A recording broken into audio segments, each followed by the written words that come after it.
Eh bien bonjour à tous, c'est Thierry Eck et aujourd'hui c'est la vidéo numéro 4 de la série Je dépasse mes limites en 7 épisodes. Alors dites-moi, comment est-ce que vous vous sentez avec vos exercices? Est-ce que vous vous sentez à l'aise? Est-ce que vous allez mieux? Est-ce que vous sentez que vous arrivez à les faire bien, convenablement et qu'il y ait de l'amélioration? C'est vraiment très important le fait de faire ces exercices parce qu'il y a deux types de personnes. Il y a les personnes qui vont regarder ces vidéos comme une série télé, qui vont prendre de l'information au niveau mental et qui vont en rester là. Vous avez également d'autres personnes qui vont regarder les vidéos, qui vont prendre l'information et qui vont en faire quelque chose. Donc les exercices que je vous ai expliqués précédemment dans une autre vidéo, il y a des personnes qui vont les faire et qui vont sentir au fur et à mesure les bienfaits que ça va leur apporter. Ils vont pouvoir mieux respirer, ils vont pouvoir mieux se centrer. Et c'est très important parce que quand vous voulez faire quelque chose de nouveau, il faut que vous soyez entier, il faut que vous ayez votre tête avec votre corps et que vous puissiez respirer pour vous détendre afin de prendre les devants. Alors imaginons que vous décidiez de chercher un nouveau travail. Vous voyez? Alors donc, qu'est-ce que vous allez faire? Eh bien, je vais vous expliquer comment je faisais à l'époque. Bon, aujourd'hui, je ne cherche plus de travail parce que je travaille en collaboration avec une société qui me paye pour les services que je lui rends. Et puis, pour le reste, je travaille pour moi. Alors, à l'époque, quand je cherchais du travail, eh bien, c'est vrai que c'était difficile parce que j'étais toujours dans ce métro boulot dodo. Et donc, quand il fallait que je trouve un nouveau travail, eh bien, tout simplement, je cherchais la société avec laquelle que je voulais travailler. Donc, je faisais une enquête sur ce que proposait la société, ce qu'elle vendait, est-ce que c'était un produit grand public. Et puis, donc, quand je savais ce que je voulais savoir au niveau information, eh bien, je rédigeais un CV. Donc, au jour d'aujourd'hui, il est très important, si vous voulez rédiger de CV, de vous mettre à la page, parce que ça aussi, ça évolue avec le temps. Les CV ne sont plus les mêmes que ceux d'il y a 10 ans.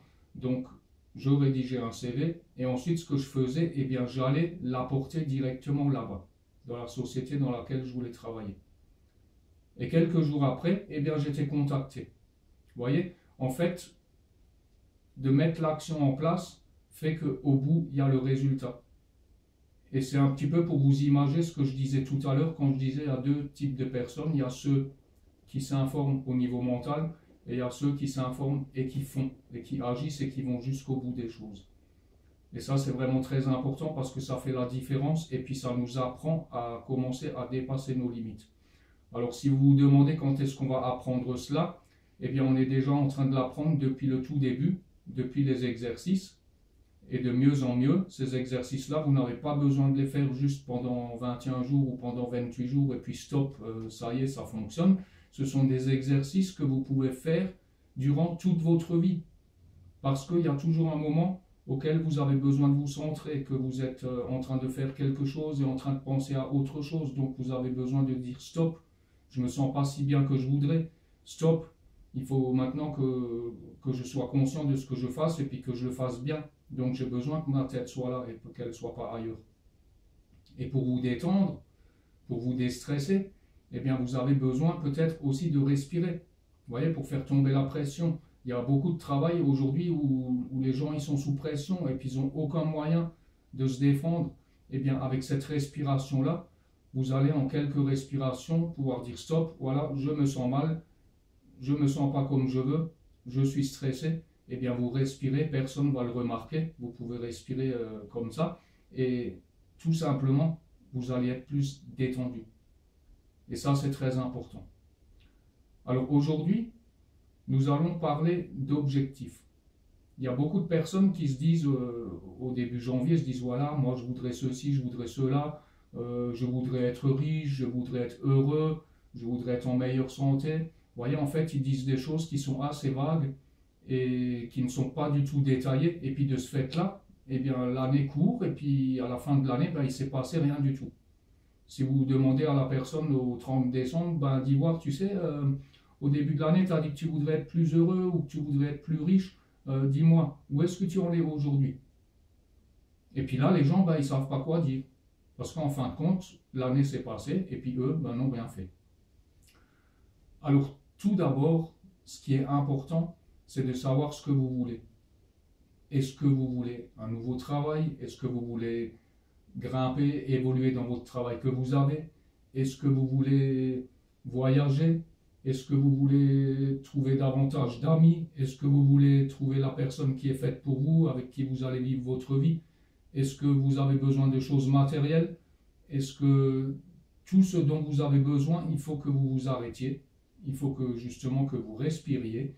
Il faut également que vous mettiez votre tête avec votre corps dans le présent et que vous écriviez sur papier ce que vous voulez, avec le plus de précision possible. C'est très important, parce que c'est ça qui va être votre point de départ et qui va tout mettre en place. Donc, une fois que vous savez ce que vous voulez, eh bien, sachez aussi quand vous le voulez. Donc, imaginez, vous pouvez par exemple faire un but qui soit pour dans 6 mois ou pour dans 12 mois, d'accord? Il faut que ce soit simple, que vous puissiez l'expliquer en une phrase. Par exemple, je veux changer de travail, ou je veux doubler mon salaire, par exemple, ou je veux faire ce voyage-ci, par exemple, en été, cet été, dans 6 mois. Donc, détaillez le plus possible. Hein, on va faire un exemple. Allez, disons que je veux doubler mon salaire. Alors, je marque, voilà, sur ma feuille, je veux doubler mon salaire. Donc, quand est-ce que je veux doubler mon salaire? Ça peut être dans 1 mois, dans 2 mois, disons dans 3 mois. Voilà.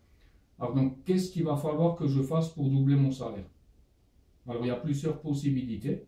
Il y a, est-ce que je vais travailler le double de temps? Parce que si on est salarié, bien, c'est bien souvent la seule possibilité qu'on a pour doubler son salaire, c'est de travailler le double. Hein. Donc, ça fait faire le double d'heures. Donc, à la place de travailler 8 heures, il faut en travailler 16. Donc, est-ce que physiquement, vous allez supporter ça? Est-ce que psychologiquement, vous allez supporter ça? Donc, ne seriez-vous peut-être pas trop fatigué? Donc, c'est vraiment quelque chose à prendre en considération dans le sens où est-ce qu'on est capable? Qu'est-ce que ça implique? Vous voyez?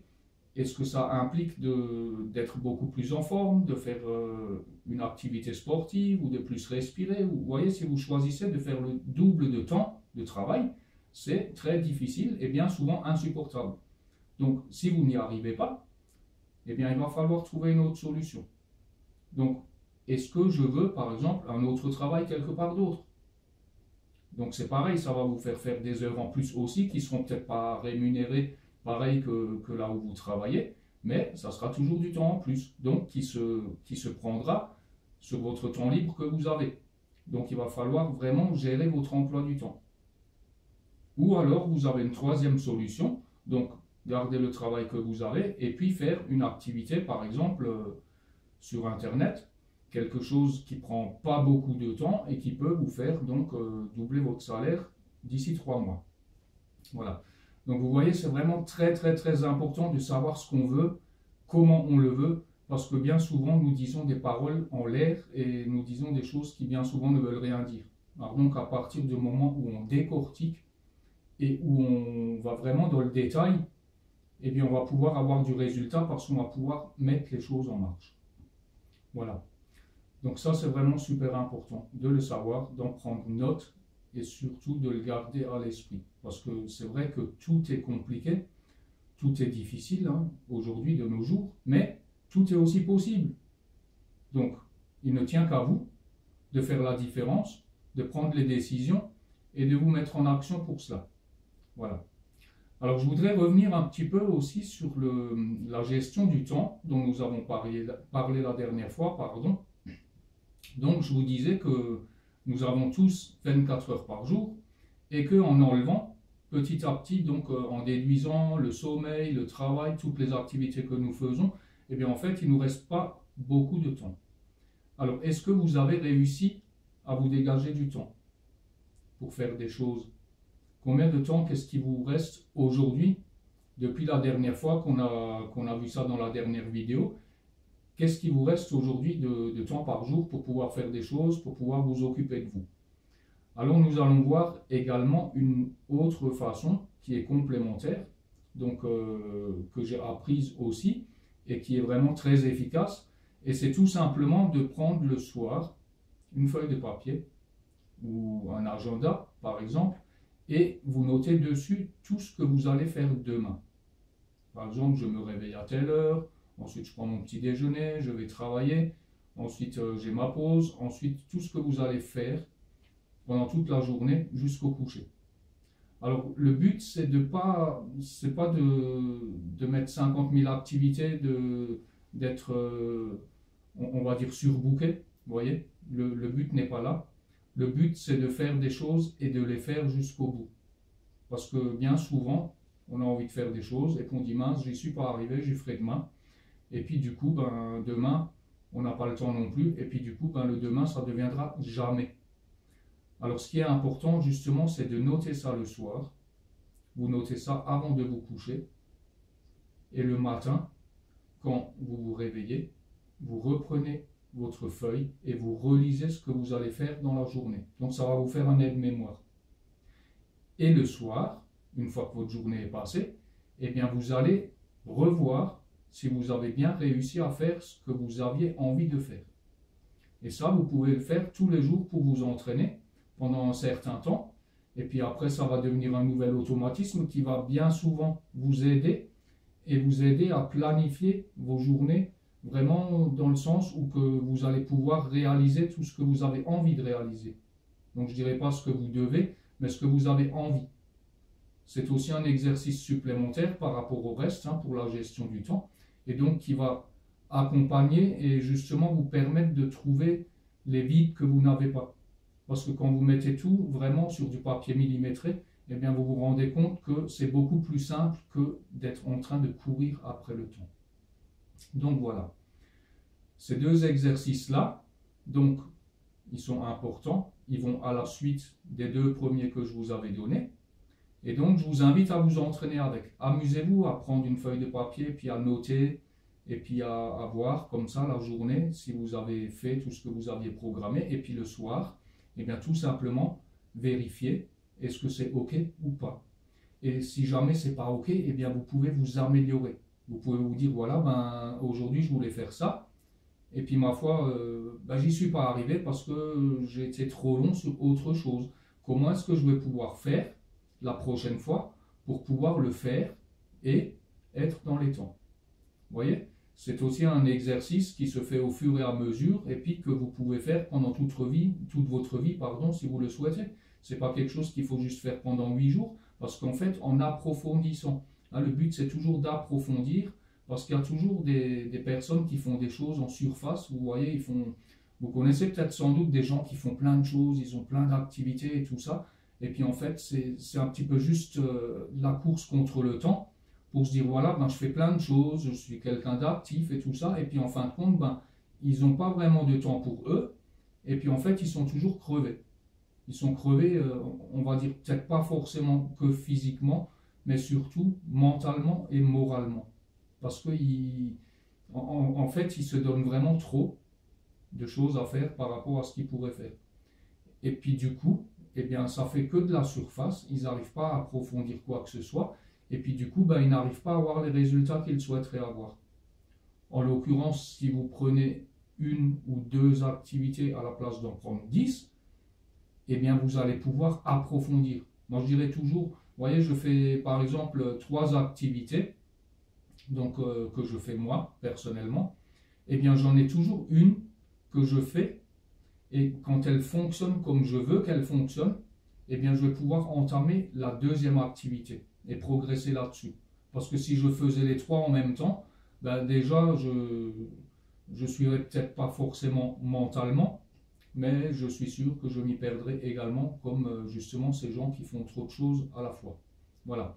Donc gardez bien à l'esprit que l'important c'est pas d'être en surface, mais de prendre un sujet et de l'approfondir, de toujours devenir meilleur, et c'est ça qui fera qu'au fur et à mesure vous allez dépasser vos limites, parce qu'en fait dépasser vos limites c'est pas faire quelque chose de magique, c'est pas faire quelque chose de surnaturel ou comme un Superman. Vous voyez, dépasser ses limites c'est tout simplement quand on prend quelque chose, on prend une activité et on approfondit au fur et à mesure de plus en plus. Chaque jour on fait un pas de plus pour devenir meilleur, et puis en fait c'est sans fin, il n'y a pas de finalité. Vous voyez, vous ne serez jamais parfait, parce qu'il n'y a rien qui est parfait, mais vous deviendrez toujours meilleur, vous trouvez toujours ce petit plus qui fait la différence. Voilà. Alors donc je vous invite tout simplement à vous amuser avec ça. Prenez-le comme un jeu, c'est pas quelque chose où on est forcé, où il n'y aura personne derrière qui va vous engueuler, ou quelqu'un qui va vous dire ouais mais tu n'es pas dans les temps ou quoi que ce soit. Prenez-le vraiment comme un amusement, prenez-le quelque chose vraiment qui vous tient à cœur. Choisissez une activité qui vous tient à cœur, quelque chose que vous avez vraiment envie de faire, et puis amusez-vous avec. Amusez-vous avec et progressez. Demandez-vous toujours qu'est-ce que je peux faire pour aller plus loin. Qu'est-ce que je peux faire que la dernière fois, bien tiens, c'était pas si bien que ça, je voudrais améliorer, mais qu'est-ce que je peux faire moi? Parce que c'est en vous posant les questions que vous trouverez des réponses. Il n'y aura personne qui va vous dire, voilà, il faut que tu fasses ceci ou cela. C'est de vous-même que vous allez le trouver en vous posant les questions et en vous posant les bonnes questions. Et dépasser ses limites, en quelque sorte, c'est cela.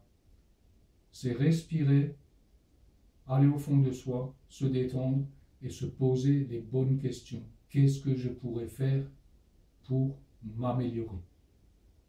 Voilà. Alors si vous avez aimé cette vidéo, ben, je vous invite à mettre un pouce en l'air. Et si ce n'est pas encore fait, bien abonnez-vous à la chaîne. Et cliquez aussi sur la cloche en haut à droite pour savoir quand c'est que la prochaine vidéo va sortir. Donc la semaine prochaine, lundi prochain. Et en attendant, eh bien, je vous souhaite une excellente semaine et surtout, amusez-vous bien avec vos exercices et je vous dis à bientôt. Bye bye!